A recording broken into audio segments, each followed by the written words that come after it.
नमस्कार दोस्तों, आज आपका इस अंक में बहुत बहुत स्वागत है। मैं एडवोकेट प्रवीण कुमार सारस्वत आज आपके समक्ष सेक्शन 24 डोमेस्टिक वायलेंस एक्ट 2005 की चर्चा करूंगा। सेक्शन 24 कहता है कि न्यायालय द्वारा आदेश की प्रतियां निःशुल्क प्रदान किया जाना। क्या डोमेस्टिक वायलेंस केस में कोर्ट का आदेश पाने के लिए फीस देनी पड़ती है या कानून पीड़िता को यह अधिकार देता है कि उसे आदेश की कॉपी मुफ्त में मिले? आज जानेंगे सेक्शन 24 की पूरी जानकारी।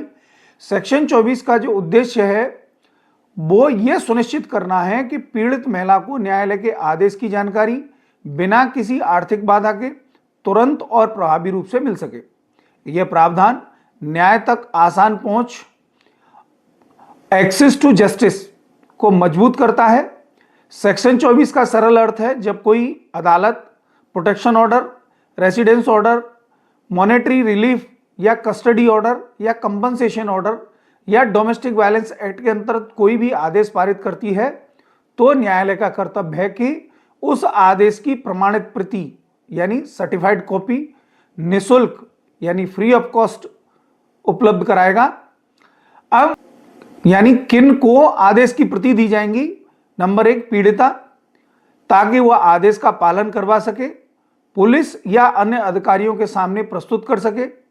नंबर 2 प्रतिवादी रेस्पोंडेंट, ताकि उसे आदेश की शर्तों की जानकारी हो, अवमानना से बचा जा सके।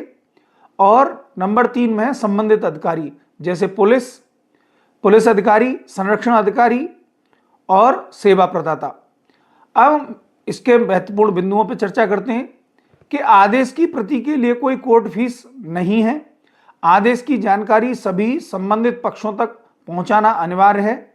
आदेश का पालन यानी एग्जीक्यूशन में सुविधा, पीड़िता को सशक्त बनाने वाला प्रावधान और त्वरित न्याय का सिद्धांत लागू है। क्यों जरूरी है सेक्शन 24? कई बार पीड़िता आर्थिक रूप से कमजोर होती है तो कोर्ट फीस देना संभव नहीं होता है। इसीलिए कानून में स्पष्ट किया गया है कि आदेश की कॉपी मुफ्त दी जाएगी। यह प्रावधान भेदभाव को समाप्त करता है, न्याय को व्यावहारिक बनाता है। अब इसको हम एक उदाहरण से समझते हैं कि मान लीजिए कोर्ट ने महिला पक्ष में प्रोटेक्शन ऑर्डर पास किया, महिला को तुरंत पुलिस सहायता चाहिए, तो सेक्शन 24 के तहत उसे आदेश की कॉपी बिना फीस मिलेगी। वह पुलिस को दिखाकर तुरंत सुरक्षा प्राप्त कर सकती है।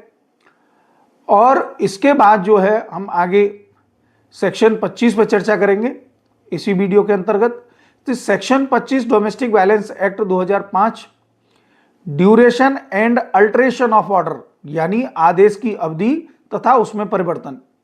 क्या डोमेस्टिक वायलेंस केस में कोर्ट का आदेश हमेशा के लिए होता है?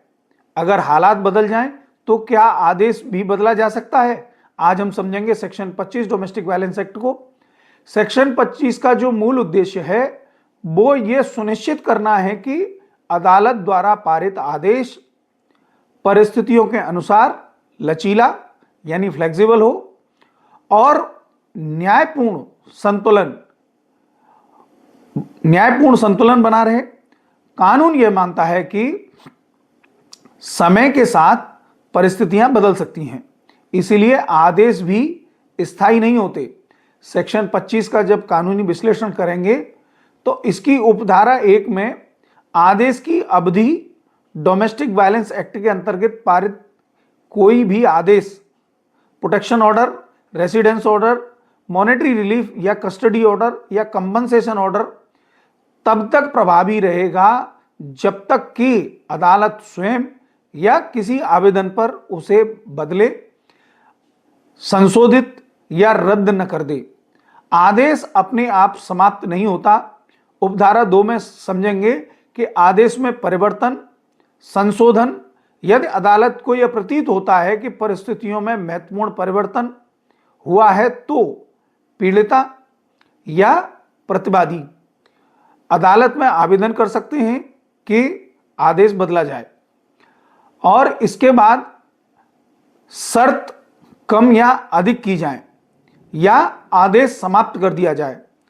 अब इसकी उपधारा 3 के बारे में चर्चा करते हैं कि राहत की समाप्ति यदि अदालत को लगे, राहत की समाप्ति यदि अदालत को लगे तो आदेश की अब आवश्यकता नहीं है या आदेश का दुरुपयोग हो रहा है तो अदालत आदेश को आंशिक या पूर्ण रूप से रद्द कर सकती है।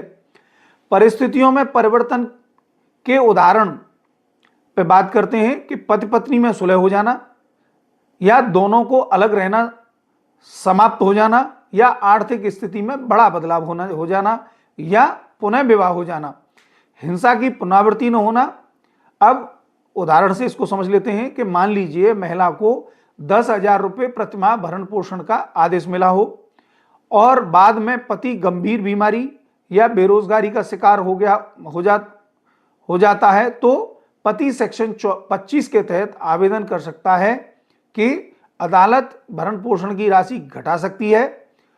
और सेक्शन 25 का जो कानूनी महत्व है उस पर हम बात करते हैं तो न्यायालय को निरंतर नियंत्रण और आदेश में न्याय संगत लचीलापन, दोनों पक्षों के अधिकारों की रक्षा और आदेश के दुरुपयोग पर रोक, वास्तविक न्याय की स्थापना, अगर हालात बदल गए हों तो चुप न रहें, यानी अगर हालात बदल गए हों तो चुप न रहें। सेक्शन 25 आपको अदालत में दोबारा जाने का अधिकार देता है। अगर आपको यह वीडियो उपयोगी लगा हो तो लाइक करें, शेयर करें ताकि यह कानूनी जानकारी जरूरतमंद तक पहुंच सके। मिलते हैं फिर आगे नए अंक में। बहुत बहुत धन्यवाद।